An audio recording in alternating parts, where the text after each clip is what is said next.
ಮಾವಿನಕಾಯಿ ಸೀಸನಲ್ಲಿ ಮಾವಿನಕಾಯಿ ಚಿತ್ರಾನ್ನ ಮಾಡಿಲ್ಲ ಅಂದರೆ ಆ ಸೀಸನ್ನೇ ಕಂಪ್ಲೀಟ್ ಆಗೋದಿಲ್ಲ. ಹಾಯ್ ಹಲೋ ಎಲ್ರಿಗೂ ನಮಸ್ಕಾರ, welcome back to my channel. ನೀವು ನೋಡ್ತಾ ಇದ್ದೀರಾ ವಿಭು ವ್ಲಾಗ್ಸ್.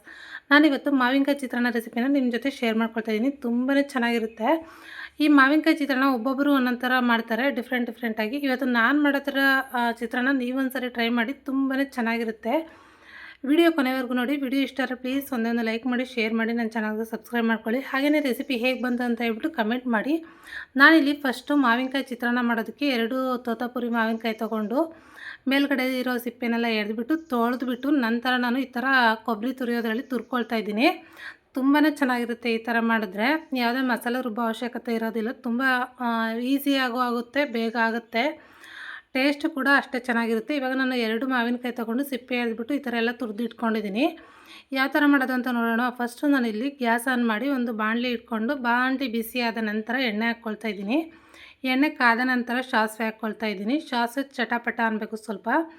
ಸಾಸಿವೆ ಚಟಪಟ ಅಂದಮೇಲೆ ಒಂದು 2 ಸ್ಪೂನ್ ಜೀರಿಗೆ ಹಾಕ್ಕೊಳ್ತಾ ಇದ್ದೀನಿ. ಜೀರಿಗೆ ಸ್ವಲ್ಪ ಫ್ರೈ ಆದ ನಂತರ ಕಡಲೆಬೇಳೆ ಮತ್ತು ಉದ್ದಿನಬೇಳೆ ಹಾಕ್ಕೊಳ್ತಾ ಇದ್ದೀನಿ. ಈ ಕಡಲೆಬೇಳೆ ಉದ್ದಿನಬೇಳೆ ಸ್ವಲ್ಪ ಕಟುಮ್ ಅನ್ನೋ ಥರ ಫ್ರೈ ಮಾಡ್ಕೊಳ್ಬೇಕು. ಆವಾಗ ಚಿತ್ರಾನ್ನ ಚೆನ್ನಾಗಿರುತ್ತೆ.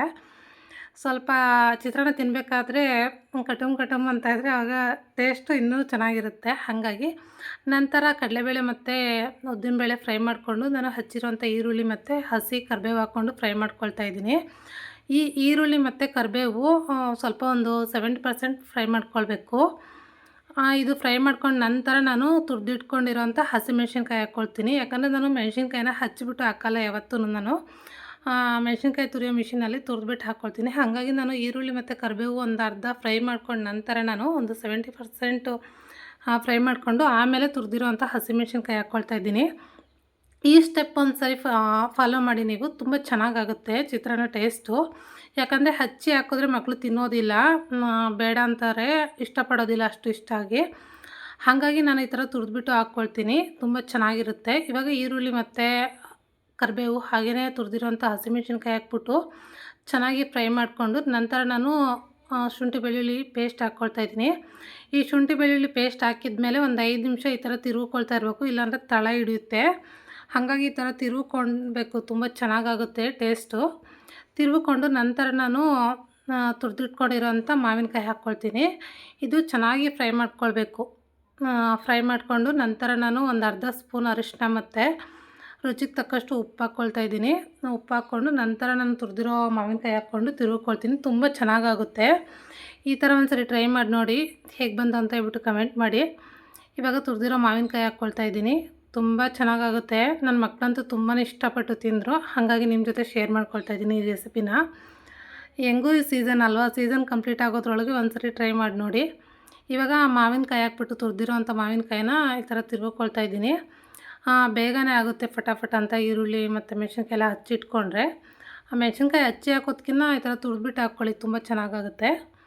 ಇವಾಗ ಇದೆಲ್ಲ ಒಂದು ಸರಿ ತಿರುವ್ಕೊಂಬಿಟ್ಟು ಇನ್ನೇನು ಫೈನಲ್ಲು ಲಾಸ್ಟಲ್ಲಿ ಕಾಯಿ ತುರಿ ಮತ್ತು ಕೊತ್ತಂಬರಿ ಸೊಪ್ಪು ಹಾಕ್ಕೊಂಡ್ರೆ ಚಿತ್ರಾನ್ನ ಗೊಜ್ಜು ರೆಡಿ ಆಗುತ್ತೆ. ಇವಾಗ ಲಾಸ್ಟಲ್ಲಿ ನಾನು ಸ್ವಲ್ಪ ಒಂದು ಅರ್ಧ ಬೌಲಷ್ಟು ತೆಂಗಿನ ತುರಿ ಹಾಕ್ಕೊಳ್ತಾ ಇದ್ದೀನಿ. ಹಸಿ ತೆಂಗಿನಕಾಯಿ ತುರಿ ಹಾಕ್ಕೊಂಡು ಇದು ಕೂಡ ಒಂದು ಸರಿ ಮಿಕ್ಸ್ ಮಾಡ್ಕೊಳ್ಬೇಕು.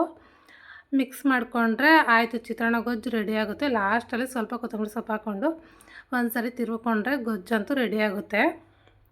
ಇಷ್ಟೇ. ಈರುಳ್ಳಿ ಮೆಣಸಿನ್ಕಾಯಿ ರೆಡಿ ಮಾಡಿಕೊಂಡ್ರೆ ಫಟಾಫಟ್ ಅಂತ ಮಾಡ್ಕೊಳ್ಬೋದು. ಇವಾಗ ಇದೆಲ್ಲ ಒಂದು ಸರಿ ತಿರುವ್ಕೊಂಡ್ರೆ ಗೊಜ್ಜಂತೂ ರೆಡಿ ಆಯಿತು. ಇವಾಗ ನಾನು ಅನ್ನ ಮಾಡ್ಕೊಂಡು ಇಟ್ಕೊಂಡಿದ್ದೆ ಫಸ್ಟೇ, ಕುಕ್ಕರಾಗಿ ಇಟ್ಟಿದ್ದೆ. ಅನ್ನ ಆಗಿತ್ತು. ಇವಾಗ ಅನ್ನ ತೆಕ್ಕೊಂಡು ಸ್ವಲ್ಪ ಒಂದು ಬ್ರೇಷನ್ಗೆ ಅದಕ್ಕೆ ಗೊಜ್ಜು ಹಾಕ್ಬಿಟ್ಟು ಮಿಕ್ಸ್ ಮಾಡ್ಕೊಳ್ತಾ ಇದ್ದೀನಿ. ತುಂಬ ಚೆನ್ನಾಗಾಗುತ್ತೆ. ಇವಾಗ ಲಾಸ್ಟಲ್ಲಿ ಸ್ವಲ್ಪ ಕೊತ್ತಂಬರಿ ಸೊಪ್ಪು ಮತ್ತು ತೇಲ್ಸಿ ಇಟ್ಕೊಂಡಿರೋಂಥ ಕಡಲೆ ಬೀಜ ಹಾಕ್ಬಿಟ್ಟು ಮಿಕ್ಸ್ ಮಾಡಿಕೊಂಡ್ರೆ ಚಿತ್ರಾನ್ನ ರೆಡಿ ಆಯಿತು. ಇಲ್ಲಿವರೆಗೂ ವಿಡಿಯೋ ನೋಡಿದರೆ, ವಿಡಿಯೋ ಇಷ್ಟ ಆಗಿದರೆ ಪ್ಲೀಸ್ ಒಂದು ಲೈಕ್ ಮಾಡಿ, ಶೇರ್ ಮಾಡಿ, ನನ್ನ ಚಾನಲ್ಗೆ ಸಬ್ಸ್ಕ್ರೈಬ್ ಮಾಡ್ಕೊಳ್ಳಿ. ರೆಸಿಪಿ ಇಷ್ಟ ಆಗಿದ್ದರೆ ರೆಸಿಪಿ ಹೇಗೆ ಅನ್ನಿಸ್ತು ಅಂತ ಹೇಳ್ಬಿಟ್ಟು ಕಮೆಂಟ್ ಮಾಡಿ. ಚಿತ್ರಾನ್ನ ಅಂತೂ ರೆಡಿ ಆಯಿತು. ಇವಾಗ ಮಕ್ಳಿಗೆ ಹಾಕ್ಕೊಳ್ಳೋಣ ಅಂತ ಹೇಳ್ಬಿಟ್ಟು ಪ್ಲೇಟ್ಗೆ ಹಾಕ್ಕೊಳ್ತಾ ಇದ್ದೆ. ಮೂವರ್ಗೂ ಒಟ್ಟಿಗೆ ಹಾಕ್ಕೊಳ್ಳೋಣ ಅಂತ ಹೇಳ್ಬಿಟ್ಟು. ಈ ಚಿತ್ರಾನ್ನ ಜೊತೆ ಒಂದು ಹಪ್ಳ ಹಾಕ್ಕೊಂಡು ತಿಂತಾಯಿದ್ರೆ ಸ್ವರ್ಗನೇ ಮುಂದಿದ್ದಂಗೆ ಅನಿಸುತ್ತೆ. Thank you for watching.